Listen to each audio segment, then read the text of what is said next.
If you're in the middle of the summer and already your child is begging for sweets and treats every single day, then this episode is for you. You might wonder, how do I impress my child with healthy snacking habits when he or she lives in a world full of sweets, treats, busy schedules, and lots of obligations? Not to mention downtime that might make your child feel bored and quote unquote hungry.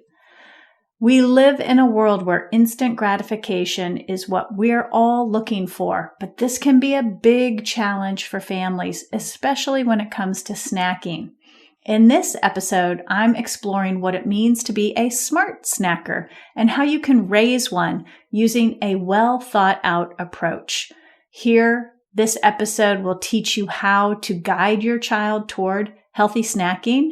You'll learn why snacking is such a difficult thing to contend with amongst and within families, how to raise a child who knows how to snack well. You'll learn about the acronym snacksmart and what it stands for, something I go into deep detail in my book, The Smart Mom's Guide to Healthy Snacking. And last, why our kids are so preoccupied with snacks. But before we dive in, I want to just give a gentle reminder for those of you with picky eaters. I'm going live with nutrition for the extremely picky eater in 2 weeks on July 8th from 10 a.m. to 4 p.m. Eastern Standard Time. This is a live, interactive, online 6-hour workshop on Zoom. I encourage you to invite your friends, and you will probably want to get a favor from a family member or a friend to watch your children, but it is an all-in experience around nutrition for the extremely picky eater. You can get more details over at thenourishedchild.com/extreme-picky-eater. Okay, let's get to the episode, and I hope you're having a glorious week. Enjoy. Welcome to the Nourished Child Podcast, a show about childhood nutrition, feeding kids, and dealing with the ups and downs of growing a healthy child. Here's your host, registered dietitian and childhood nutrition expert, Jill Castle. Hey everyone, welcome back to The Nourished Child, a show about childhood nutrition, feeding kids, and dealing with the ups and downs of raising them, and raising healthy kids on the inside and the outside.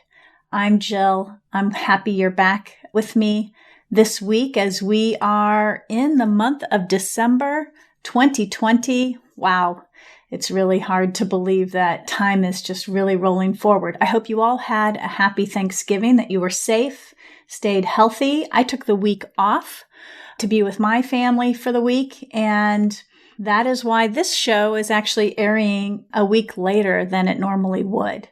You'll have one more show. We'll have one more time together in the month of December where I'm interviewing Clancy Harrison, and we'll be talking about the impact of COVID on food insecurity. And she is right on the front lines working with food insecure individuals in her hometown in Pennsylvania. So she will give us quite an insight on what's going on in that neck of the woods. But today we are talking about snacking. And I know I've covered snacking a couple of times on this podcast, and I will link to those shows in the show notes. But I think you also know I have been working on a book. And this book is called The Smart Mom's Guide to Healthy Snacking. And some of you have even joined Team Smart Mom, which is my group of moms, parents, even dads. I know mom, it says Team Smart Mom, but dads can be a part of it too. You've joined Team Smart Mom to help me make the book as best as I can make it, as good as I can make it. And the book is really coming into the home stretch. My Team Smart Mom has the copy of the book in hand, or a PDF version of the book, and they are actively reading it and reviewing it. And this book is designed to come out hopefully by the end of the year. I'm really pushing to get it out for Christmas.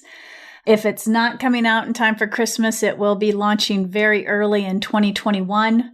I've got book design covers and few more steps to getting it out, but it's in the works. But anyways, I thought today would be a really great opportunity to give you some inside scoop on what's in the book, to talk about a few different topics within the book, and just talk about snacking with children in general. And I guess maybe one of the things I want to touch base on is what is exactly a smart snacker. And in the book, I define it as a child who knows which combination of foods to choose for a snack and how, when, and where to eat it to satisfy not only his appetite, but his cravings and enjoyment. A smart snacker also knows that indulgent snacks are okay and knows how to balance them in the overall diet. So that's what we're talking about when we're talking about how to raise a smart snacker, what it means to guide your child to healthy snacking. And in the book, I talk about, the different pain points around snacking right now, why it is so hard, why we have a love-hate relationship with snacking. We love snacks. Snacks have been around since the early 1900s, since the World's Fair in St. Louis. And snacks have evolved over time. Now we're in 2020, and if you look back on the history of snacks, which I outline in the book, you see that today we're in a tough place. We enjoy all these snack foods. We enjoy these products. We've asked for them. They're here because we have created demand for them. But we also blame the snacking industry on the detrimental effects it's having on our children's health. So we have this love-hate relationship. We love the convenience because we're busy. We love that some snack makers can emphasize nutrient-rich snacks and nutrient density in their snacks.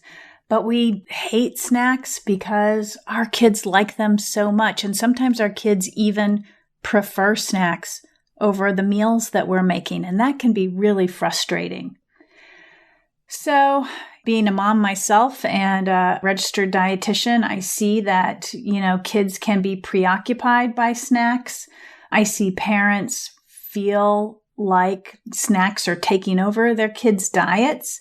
And that can create frustration and resentment about snacks. So this dichotomy between love and hating of snack, I think exists in so many parents. So what I want to sort of explore next, and then I'm going to get into the organization of the book and just touch on a few of the topics, is the statistics on kids snacking. What is the research saying? What are the surveys saying about snacking in children?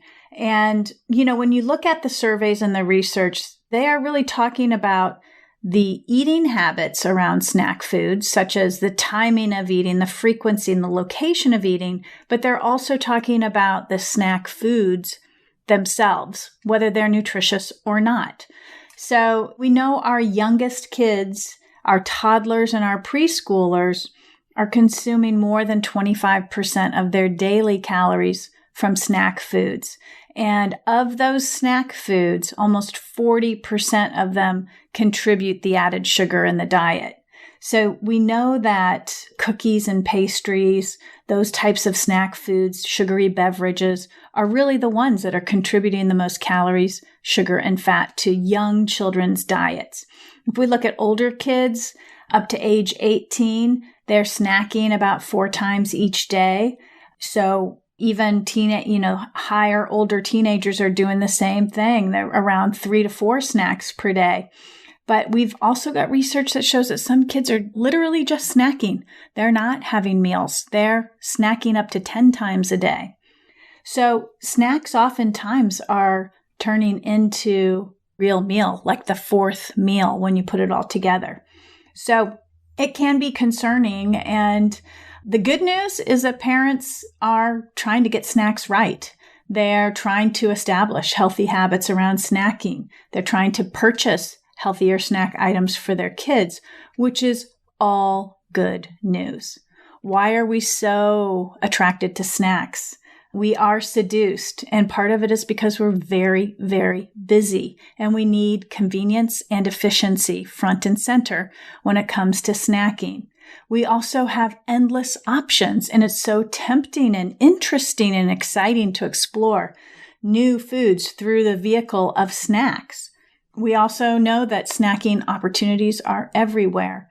We're not as everywhere as we used to be because of the pandemic, but this will change, and it probably will go back to what it was before, where snacks were served in schools, snacks were at church functions, snacks were at after-school activities, on the sporting fields. Snacks are everywhere, very prevalent in our children's lives. We also know that some snacks have addictive qualities. We know that fat, salt, and sweet flavors coupled with crunchiness, crispness, color, and appearance can be addictive or can elicit a bliss point, which makes a child and even an adult want those snacks more. We also know, or I believe, that snacks are a comfortable crutch. I tell a story in the book about my high schoolers experiencing their first set of final exams.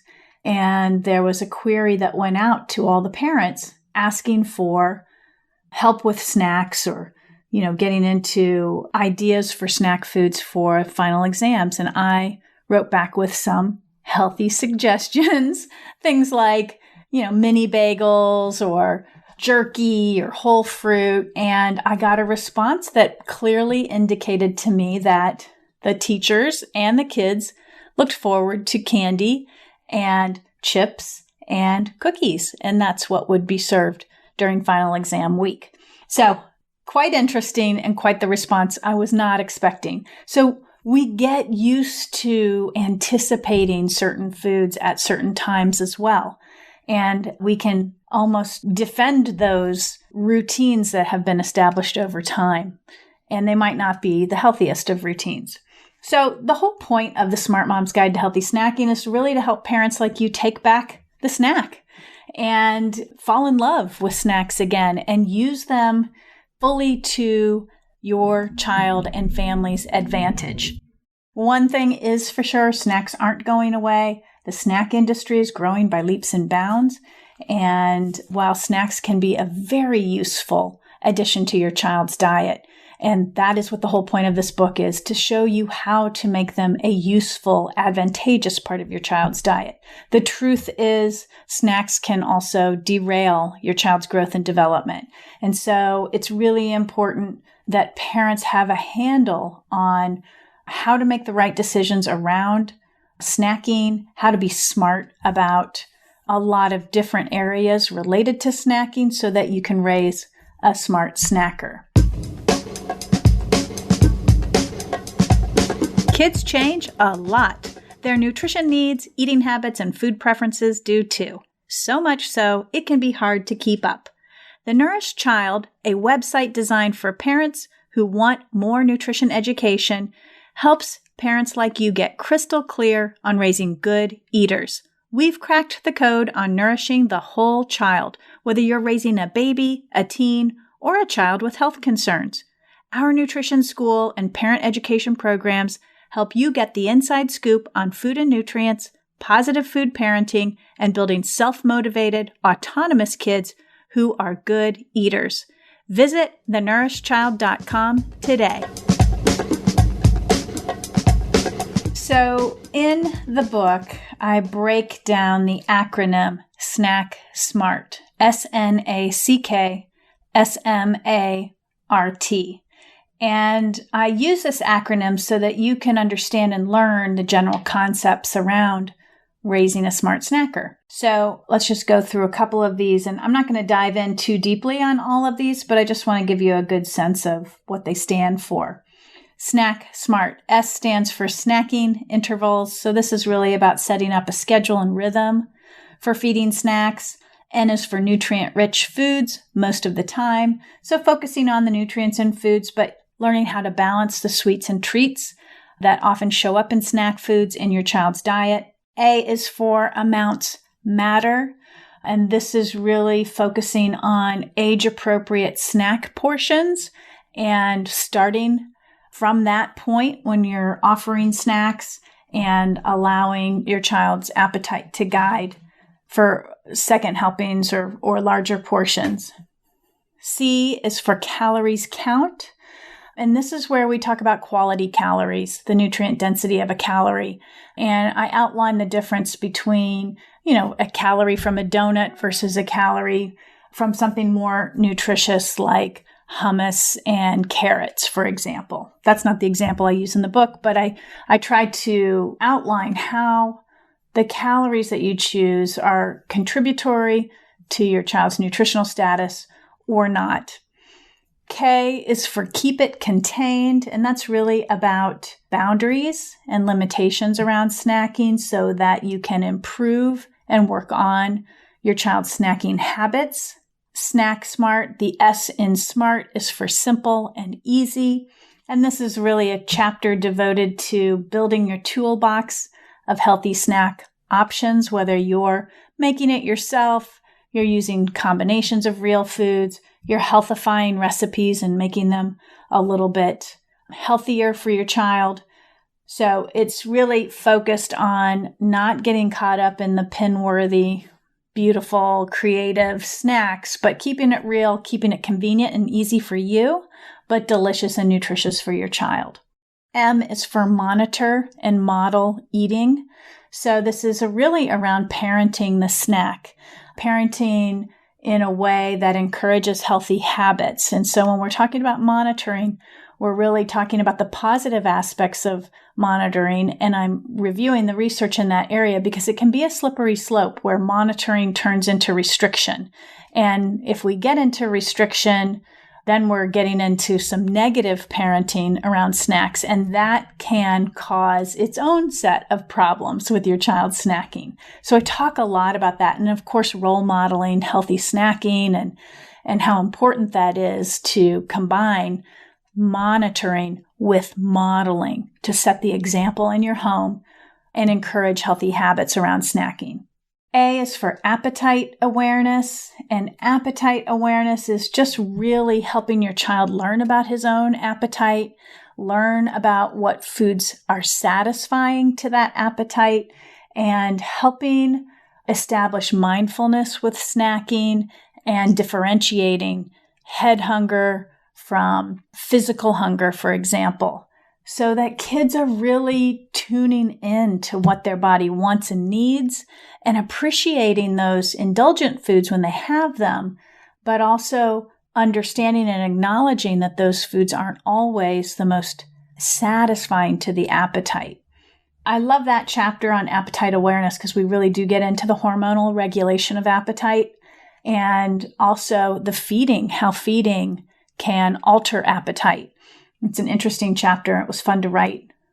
R in Snack Smart is for responsive and flexible. And this really is a chapter about promoting independence in children, promoting autonomy. So letting your child take the lead around snacking. And so I outlined several different ways you can do that, from make your own options to platters and drawers and just a lot of fun different ways to serve snacks so that your child is able to be independent and autonomous with them.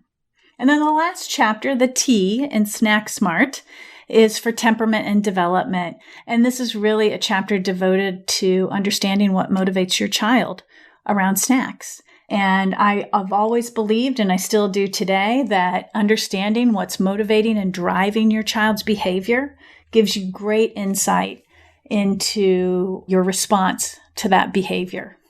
So that is the acronym. Each chapter of the book outlines or is devoted to each letter of the Snack Smart acronym. And by the end of the book, you've got quite a body of knowledge to work from. And the other reason why I put this acronym as sort of the framework for the book is so that when you get stuck or you get into a pickle with your child and snacking, you are able to go back to the chapter or the handful of chapters that will help you address exactly what's going on and be able to shift your strategy. There are lots of examples in the book, lots of stories of snacking stories, common challenges that families and kids are facing with snacking, from sneaking snacks to having great appetite regulation to no appetite regulation around snacks, to addicting. We sort through, can snacks be addicting? Lots of sort of common language and concerns and challenges that families are facing, I tried to address in this book. So in addition to the snacksmart acronym, in the back, I have some great recipes from other dietitian colleagues that take common foods and make them healthier, things like fruit leather and popcorn. And so there's some fun recipes in the back of the book. Of course, cookies are back there, some healthier cookie recipes. And I also have lots of food combinations, packaged snack ideas, healthy packaged snack ideas. So with the whole goal of helping parents be smart about snacks so they can raise a smart snacker. That book, as I mentioned, is in the hands of Team Smart Mom. I'm very grateful to have participants, listeners, followers who are willing to take a critical eye and look at the book. This is the second in the series, the Smart Mom's Guide series. The first one was the Smart Mom's Guide to Starting Solids. This is the Smart Mom's Guide to Healthy Snacking. And there will be a third one that I'll be working on next year. I'm not going to share or reveal the title yet because I'm not completely sure myself, but it will be a book focused on feeding children who carry extra weight or who are bigger in size, and all the things that I've learned over a dozen years in private practice about feeding kids who are in this situation and what really matters, from the way we talk to kids and what we choose to feed them, and are we preventing or are we treating, and all of that stuff that I think we can get bogged down in. I want to create a book that is a simple, straightforward sort of checklist or principles of feeding children who are bigger in size, so that we are supportive and loving and caring and helpful, not harmful or traumatizing to children. So that is the book, The Smart Mom's Guide to Healthy Snacking. Should be out by the end of the year or early January. And I thought I would just sort of briefly give you a snapshot of what's in that book. To write that out in a blog post would have taken me a long time. So it's easy to sort of review it and go through it. What else is going on with me? Well, I am doing quite a bit of speaking lately. I have booked several speaking engagements, virtual speaking engagements over the next several months, which are exciting, from parent-teacher associations to international opportunities for me, not of which are booked yet, but there are some things percolating, and some corporate wellness events, which are really fun and exciting. If you're out there and you work for a corporation and have any voice as to what gets presented from a wellness engagement standpoint, I do have a 4-part seminar workshop series that addresses feeding families with an eye on feeding kids. So if that is of interest to you, you can reach out to me, jill@jillcastle.com, and we can talk about whether that might be a good fit for your corporation or your organization. Other than that, I am very much excited to have the holiday season come forward. I am launching or in the process of interviewing and talking with nutrition professionals who might be interested in participating in my mastermind and mentoring program called Thrive. That I will be closing the doors on that program December 20th and starting in January. I think it's the 4th or the 5th or the 6th. It's one of those days, that first week of January, when we're back. It's a 6-month business mastermind. And of course, mentoring in pediatric nutrition comes up, but it is really focused on running your business, or establishing your business, your thought leadership, and the growth of your business on a firm, strong foundation. And I'm in process with that right now. But other than that, I am personally starting back with my walking program. I did for a while, and then I stopped for about a year, and I'm feeling the draw to restart it again. So that run-walk program is, I literally run for about 2 or 3 minutes, and I walk for 1 or 2 minutes, and I do it for a period of 30 to 45 minutes. So I'll tell you what, when you haven't run for a year and you start up again, the first time I did it, I was sore for 4 days. So not terribly excited about the ramp up phase, but you know what they say, if you're not feeling the pain, it's probably not having much of an impact. So I'm hoping the pain goes away soon. Anyways, I hope you are all well. I hope you're all enjoying this holiday season. We're in it for another 3 or 4 weeks. I hope, most importantly, you are all safe and healthy, and you are keeping you and yours healthy and safe.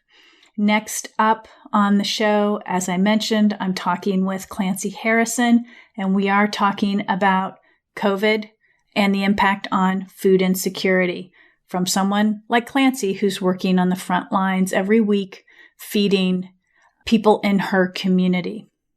If you like The Nourished Child, be sure to give it a thumbs up and review it wherever you listen to podcasts. Feel free to drop me a line with topic suggestions. I know coming up in 2021, I've scheduled a researcher on BMI in schools. That should be a great topic. I'm looking forward to that. But I love to hear from you, and I'd love to hear what you want to hear about. Also, you can join my Facebook page, The Nourished Child, and connect with me there, or follow me over on Instagram. I do have a new page there, the.nourished.child. I'd love for you to follow me there and interact with me there as well. As always, thanks for joining me today. I hope you have a lovely, lovely week. Stay well, stay healthy. Most importantly, don't forget to give that child in your life, big or small, a loving squeeze today. Thanks for listening to this episode of The Nourished Child. Now here's what I want you to do next. If you haven't grabbed my free checklist, How to Nourish a Child, head over to www.thenourishedchild.com and click on the show notes for this episode. This checklist is designed to give you a clear path and the steps you need to take to raise a nourished child inside and out. Also, if you love the show, I'd love for you to rate and leave a review on Apple Podcasts. Not only will this give The Nourished Child a boost, it will also help other parents find it. Now, let's wrap this up. I'm Jill Castle, and until next time, give that child in your life a loving squeeze today. Bye for now. Thanks for listening to the Nourished Child podcast, where the #1 goal is to help you grow a nourished child inside and out.